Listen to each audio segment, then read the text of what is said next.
Passionnés créateurs, bonjour à vous, on se retrouve aujourd'hui pour une nouvelle vidéo qui sera entièrement sur Canva Workspace. Il n'y aura pas de partie montage et décoration en réel, tout simplement parce qu'il fait chaud chez moi, que j'ai besoin de temps en temps de me mettre le ventilateur et c'est beaucoup plus simple à faire sur l'ordinateur qu'en pleine création. Donc c'est la première raison qui fait que j'ai décidé de le faire seulement sur l'ordinateur. Et la seconde, c'est surtout que ça demande vraiment beaucoup d'apprentissage sur Canva pour pouvoir le faire. Donc ça aurait duré beaucoup trop longtemps si en plus j'avais fait le montage et la décoration. Je sais déjà pas combien de temps va durer cette vidéo, donc j'ai préféré assurer le coup en faisant en plusieurs vidéos. Si jamais ça vous intéresse de voir le projet terminé avec les papiers et compagnie, dites-le moi en commentaire et j'essaierai de faire ça dans les prochaines semaines. Ce tutoriel m'a été demandé par une abonnée qui se reconnaîtra très facilement. D'ailleurs, je tiens à la remercier personnellement, tout simplement parce qu'elle m'a beaucoup aidé sur ma boîte mail. Je tiens donc à préciser qu'en principe, je n'ai plus de problème avec ma boîte mail. Vous pouvez renvoyer des messages dessus et ça ne devrait pas poser de problème. Vous devriez pouvoir me les envoyer et je devrais pouvoir les recevoir en principe. Je tiens donc à beaucoup la remercier de m'avoir aidé sur ce point-là. C'était vraiment quelque chose de très simple, mais je n'y avais pas pensé. Donc voilà, merci beaucoup. Et avant cela, elle m'avait donné un petit challenge, une petite création à faire et j'ai décidé de le faire aujourd'hui. Elle voulait tout simplement une sorte de cadre un petit peu à la manière d'une lightbox, même si ici il n'y aura pas de lumière, tout simplement pour un cadre de naissance pour un enfant. Elle m'avait donc envoyé des images et des photos de ce qu'elle désirait, je m'en suis inspirée, je suis aussi allée voir sur internet et sur Pinterest plus exactement s'il y avait des projets qui me plaisaient bien et si je pouvais m'en inspirer. Ici j'ai décidé de vous faire 3 modèles, 2 très simples pour vous montrer la manière dont c'est réalisé et un plus complexe que je vais faire en accéléré car ça demande juste d'avoir des motifs un petit peu plus travaillés. J'espère que ce tutoriel vous plaira et surtout plaira à l'abonné qui me l'a demandé. On va pouvoir de suite commencer en sachant qu'ici le projet n'est sûrement pas réalisable, non pas par la difficulté des motifs, mais par les écritures tout simplement qui seraient beaucoup trop fines à découper dans du papier. Encore une fois, je tiens à le préciser, même si je le précise plus tard dans la vidéo, faites attention aux écritures que vous choisissez pour ce genre de projet. La découpe dans le papier de motifs aussi petits, c'est pas aussi simple que cela en a l'air, donc je vous invite vraiment à toujours essayer vos écritures avant de faire votre projet final. Comme ça au moins vous pourrez vérifier s'il n'y a pas trop de problèmes en termes de découpe. On va donc pouvoir de suite commencer et donc c'est parti. Pour commencer, nous nous retrouvons sur un nouveau fichier sur Canva Workspace où nous allons pouvoir débuter la fabrication des modèles d'aujourd'hui. Comme vous avez pu le voir dans l'introduction, nous allons réaliser 2 modèles aujourd'hui, un très simple pour vous donner la base de ce système-là et un petit peu plus complexe. Je ne vais pas non plus rentrer dans trop de détails, mais au moins vous donner des idées de réalisation. Après, au même titre que moi ou l'abonné qui m'a envoyé des images, vous pouvez très facilement vous inspirer sur Pinterest par exemple. On va donc pouvoir débuter le modèle simple. Je vais aussi partir sur une taille, on va dire, hasardeuse pour aujourd'hui, parce que tout simplement je n'ai pas de cadre dans lequel le mettre. Bien sûr, si vous avez un cadre dans lequel mettre votre création, forcément, vous allez devoir choisir les dimensions du cadre en lui-même. Ici, je vais vous montrer ce qu'il faut faire pour avoir ce type de création, mais après, il va falloir l'adapter selon les tailles de cadre que vous aurez. On va donc partir sur un carré tout simple, mais vous pouvez très bien faire ça avec un rectangle ou toute autre forme. Je vais donc prendre un carré que je vais mettre assez grand. Je vais partir sur du 20 cm par 20 cm, donc 200 mm sur 200 mm, comme ici. Et on va devoir avoir plusieurs couches. Personnellement, si je devais le faire, j'aurais déjà une couche à l'arrière, comme ici, pleine, qui pourrait permettre tout simplement de coller l'image de l'enfant au milieu. Je vais ensuite avoir une autre couche par-dessus et même plusieurs autres couches au-dessus. On aura par exemple sur une première couche le prénom de l'enfant. La deuxième couche, nous aurons la date et l'heure de la naissance. La troisième couche, nous aurons tout simplement ici le poids et la taille. Pour un modèle tout à fait simple, je suis partie sur 4 couches. Je vais ensuite venir ici gérer mes formes pour que celui du fond soit au fond, donc celui-ci au fond. Au-dessus, je dois avoir celui-ci, donc je le descends. Ensuite, je vais avoir celui-ci, donc je le descends, comme ceci. Comme ça va me permettre de visionner mes 4 couches. Pour encore plus les visionner, je vais partir sur un thème de couleur, donc on va partir sur un petit garçon par exemple, et je vais venir au fur et à mesure faire des couleurs différentes de bleu. Alors ici, je prends le bleu comme exemple, mais c'est absolument pas obligatoire. Comme ceci. Et comme vous pouvez le voir, j'ai 4 couches qui se superposent correctement. Avec celui du devant, on ne voit pas les autres couches en dessous. Et ça va me permettre de bien visualiser toutes mes couches et toutes mes formes. Donc comme je l'ai dit tout à l'heure, celui du fond, je vais le laisser intact. Ici, il y aura tout simplement l'image de l'enfant. Donc lui, je peux déjà le mettre sur le côté. Et à partir de maintenant, on va prendre des cercles et on va tout simplement mettre des tailles différentes. Donc ici, je vais venir tout simplement les centrer, toutes mes formes, et je vais calculer le cercle le plus grand.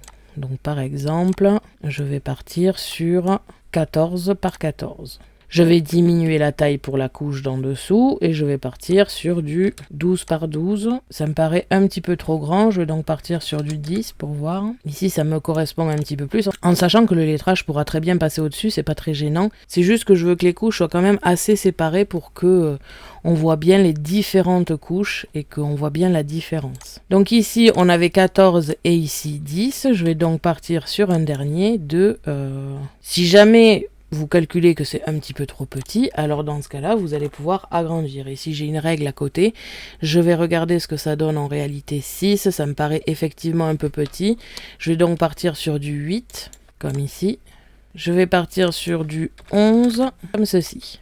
J'ai donc mes 3 tailles de cercles différents. Je vais venir tout superposer au centre. Je vais venir sélectionner ma première couche ici et mon grand cercle. Et je vais venir diviser. Je vais venir désélectionner le fond pour ne supprimer que le grand cercle dont on n'a plus besoin. Et on a donc notre première couche qui est prête. Je viens ici la recolorer. Et je réalise la même chose avec les couches suivantes. Je vais donc venir tous les mettre les uns sur les autres. Et ici, je vais remettre tout simplement mes formes dans le bon ordre. Et comme on peut le voir, on a donc ici les 3 cercles de différentes couleurs. À partir de maintenant, on va donc pouvoir peaufiner avec le prénom, la taille, la date, l'heure, que l'on va ensuite pouvoir ajuster au tracé. Pour cette option, comme d'habitude, je vous conseille toujours de dupliquer vos formes et d'en garder une en sécurité, parce que quand on utilise ajuster au tracé, ça vient supprimer la forme que l'on a utilisée pour ajuster. Donc quand je vais prendre ici mon grand cercle, que je vais faire en sorte que le prénom soit positionné ici à l'intérieur, ça va me supprimer la forme une fois que je l'aurai validé en convertissant en forme. Toujours garder un exemplaire original de ce que vous faites. Je vais pouvoir écrire tous les éléments nécessaires. Pour cela, je vais prendre l'option texte. Je vais donc écrire le prénom. Ici, je suis partie sur un petit garçon, donc je vais par exemple l'appeler Paul. On va ensuite avoir la date, donc je vais prendre une date dans pas très longtemps. On va prendre le 15 juillet 2023. On va prendre une heure au hasard. Je vais partir sur 10h56. On va ensuite marquer le poids, donc je vais partir sur 3,4 kg. Et la taille, on va partir sur par exemple 54 cm. On a donc ici tous les éléments dont nous aurons besoin pour créer nos différentes couches. Sur le premier ici, on avait déterminé que ça serait le prénom. Je viens ici sélectionner mes 2 formes et ajuster au tracé. Comme on peut le voir, ça se positionne parfaitement sur le cercle. On pourrait faire en sorte que ce soit sur le côté ici du carré, mais moi je préfère que ce soit sur le cercle, évidemment. Je vais pouvoir à ce moment-là double-cliquer sur mon prénom pour agrandir le prénom. Je vais pouvoir aussi espacer toutes les lettres pour éviter qu'elles se touchent. Après réflexion d'ailleurs, je vais écrire le prénom en majuscule parce que ça sera toujours plus simple en majuscule, ce genre de création. Je vais donc ici pouvoir diminuer peut-être un petit peu mes lettres pour avoir quelque chose de joli. Je peux aussi prendre d'autres lettres, d'autres écritures, avoir quelque chose de joli toujours, quelque chose de lisible. Donc je vais venir ici sélectionner mon écriture. Je suis donc partie sur une écriture de Canva Workspace directement, celle-ci. Parce que je trouve que les lettres sont quand même assez larges, donc au niveau de la découpe, ça ne devrait pas poser trop de problèmes. Et surtout parce que je trouve que ça fait un petit peu plus fun que certaines écritures que j'ai. Je vais pouvoir venir un petit peu diminuer la taille du pôle, faire en sorte que ça me plaise physiquement. Donc en espaçant si besoin, comme ici. Je peux aussi faire en sorte que ce soit au milieu, pour avoir vraiment quelque chose de plus ressemblant à ce que l'on va avoir, parce qu'il ne faut pas oublier qu'il ne faut pas que ce soit pile poil sur le dessus, mais vraiment un petit peu à l'intérieur pour pouvoir fusionner. Donc je vais pouvoir un petit peu diminuer ici avant que ça se touche, comme ceci. Je vais donc pouvoir un peu agrandir peut-être. Et quand la forme vous plaît, vous allez pouvoir convertir en forme. À partir de là, on reprend notre couche ici et on va venir faire en sorte de toucher un petit peu toutes les lettres pour que ça reste lisible. Donc là, ça va demander d'être un petit peu retouché à certains endroits. Et on va fusionner et remettre la couleur, comme ici. On a donc le prénom qui est maintenant en place. On va faire le deuxième étage où je veux mettre la date et l'heure. Je vais donc choisir mes écritures dès maintenant. Je vais choisir des écritures quand même pas trop complexes pour pouvoir être facilement découpées. Je vais d'abord commencer par la date et ensuite par l'heure. Donc comme vous pouvez le voir, il y a 2 écritures à faire. Donc je prends 2 modèles comme ici. Parce qu'on peut malheureusement pas faire les 2 en même temps. Je viens ici positionner dans le sens que je le souhaite. Donc là, c'est pas le bon sens. Comme ceci. Je vais venir le mettre en haut, comme ici. Et je vais surtout venir diminuer un petit peu mon texte. Encore une fois, je vais le mettre au milieu pour que ça ressemble un petit peu plus à ce que j'obtiendrai après. Et ici, ça me va plutôt bien. Je vais donc convertir en forme. Je vais maintenant réaliser la même chose avec l'heure. Je vais essayer de faire attention à ce que le pôle ne passe pas au-dessus de ces éléments ici. Avant de valider, je vais venir voir si ça passe au-dessus ou pas. Oui, ça risque de passer un petit peu au-dessus, donc je vais venir un petit peu décaler. Donc là, ça me va plutôt bien encore. Je vais confirmer. Je vais prendre ici ce que je souhaite faire et je vais venir tout simplement positionner mes éléments. Alors ici, par exemple, les écritures que j'ai choisies pour le texte, elles me plaisent bien physiquement, mais je pense pas qu'à la découpe, ça suivrait, c'est beaucoup trop fin. Donc il faut vraiment faire très attention à ça quand vous faites votre motif. C'est d'ailleurs un petit peu le plus dur dans cette création, ça va être de choisir une écriture qui soit compatible à la découpe. Ici, ça sera trop fin. Je vais donc venir ici fusionner. Pour l'heure, on va faire la même chose. Je vais fusionner et comme ici, je perdrai mon point. Donc je vais prendre tout simplement un carré que je vais venir diminuer pour faire une toute petite bande, comme ici, et la mettre entre les 2 points. Ça créera un lien entre les deux, comme ici. Je vais venir tout simplement remettre une couleur. Et voilà pour le deuxième étage. Donc je vais venir ici vous les mettre dans le bon sens. On vient superposer le tout. Après, bien sûr, ça va aussi dépendre des papiers que vous allez choisir. Si je choisis un papier beaucoup plus foncé, comme on peut le voir, ça gêne beaucoup moins pour voir l'intérieur. Il nous reste donc tout simplement le poids et la taille que je vais, je pense, mettre ici et peut-être ici. Comme ça, c'est plus petit, ça devrait moins gêner. Je vais donc encore une fois dupliquer cette forme ici, ajuster au tracé. Je vais l'écrire dans l'autre sens ici en utilisant le sens du tracé pour être lu à cet endroit-là. Je vais venir le mettre en haut. Je vais bien évidemment le diminuer comme ceci. Encore une fois, je vais choisir l'écriture. Je vais repartir sur l'écriture de Paul. Je vais aussi écrire en majuscule pour que les formes puissent s'attacher en haut, comme ici, et je convertis. Je fais la même chose avec l'écriture d'en bas. Cette fois-ci, je la laisse dans ce sens-là. Je vais encore une fois partir sur l'écriture de Paul. Je vais encore une fois écrire en majuscule. Alors là, techniquement, je n'en aurais pas besoin, mais vu que tout est écrit en majuscule, autant garder une certaine unité. Je vais bien évidemment diminuer un petit peu tout ça, espacer un petit peu et convertir en forme. Je peux donc prendre ici mon cercle et positionner les écritures et fusionner. Je vérifie toujours que c'est lisible. Donc ici ça l'est et ici au niveau du point je vais potentiellement refaire la même chose, une tige qui va partir de je ne sais pas où. Je vais essayer de la faire partir d'ici, voir si c'est bizarre ou pas. Après vous pouvez très bien faire des slash plutôt que des points pour que ça sépare bien. On va voir ce que ça donne. Encore une fois je remets ma couleur. Je vais tout superposer et vérifier que je suis ici sur quelque chose de lisible. Donc là, je vérifie que tout est lisible, que certains éléments ne gênent pas. Par exemple, on aurait pu mettre l'heure un petit peu plus en haut ici dans l'autre sens, ou alors pousser un petit peu le 15 juillet 2023 sur la droite ici. Donc après là-dessus, c'est vraiment à peaufiner. Ici, j'ai fait quelque chose d'assez rapide pour vous montrer le principe. Le principe sera toujours le même. Vous allez devoir faire vos 4 couches, découper vos cercles en divisant et ensuite fusionner les écritures les unes sur les autres en faisant un ajusté au tracé. Alors ici, c'est un ajusté au tracé parce que c'est un cercle et que donc vous allez devoir faire quelque chose qui suive ce cercle. Maintenant, si vous avez un simple carré, vous pouvez très très bien faire la même chose avec des carrés. Ici, on part donc sur un modèle arrondi. Je vais réaliser exactement la même chose avec un modèle carré et vous allez voir que ça ne change pas grand chose. Comme vous allez le voir, ça sera un petit peu plus simple pour positionner vos textes vu qu'ils seront toujours alignés.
Comme ici.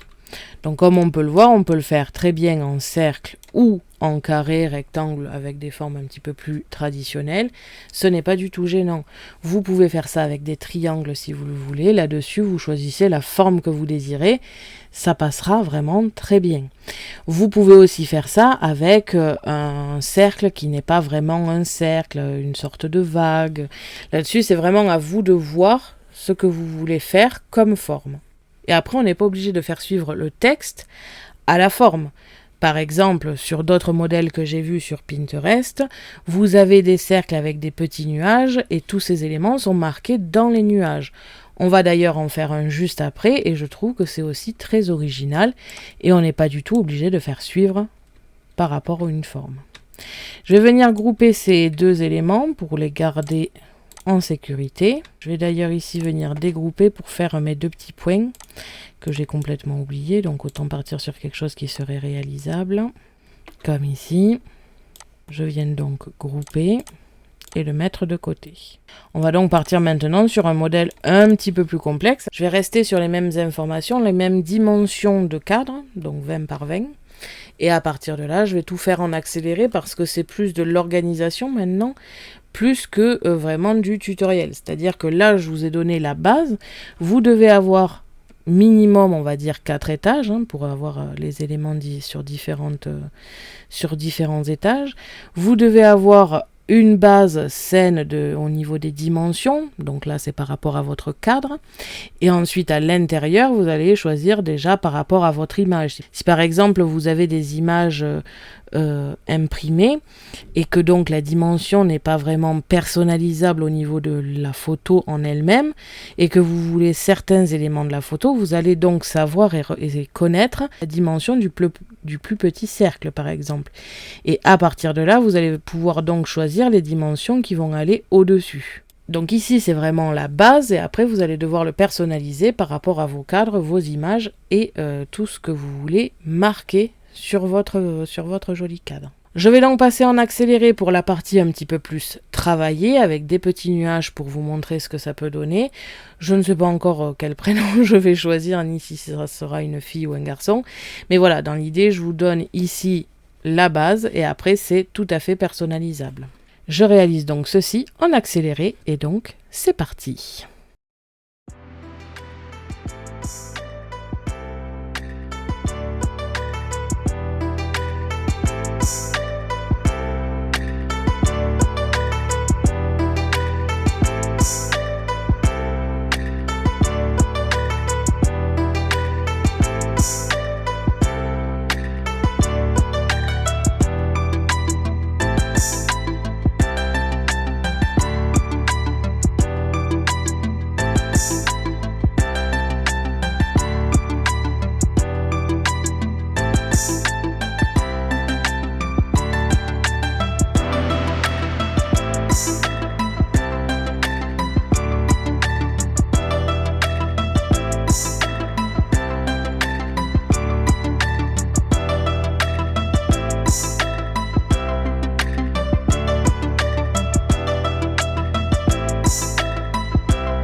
Donc voilà, une fois le projet complexe terminé, voici ce que l'on obtient. Donc ici, j'ai vraiment fait avec un petit peu différentes formes pour vous montrer ce qui était possible de faire. Comme vous avez pu le voir au niveau des nuages, c'est vraiment très très simple à réaliser avec les formes de base de Canva. Il suffit tout simplement d'aller dans les formes de base ici, tout en bas, et de prendre les deux petits cercles collés l'un à l'autre, comme ici.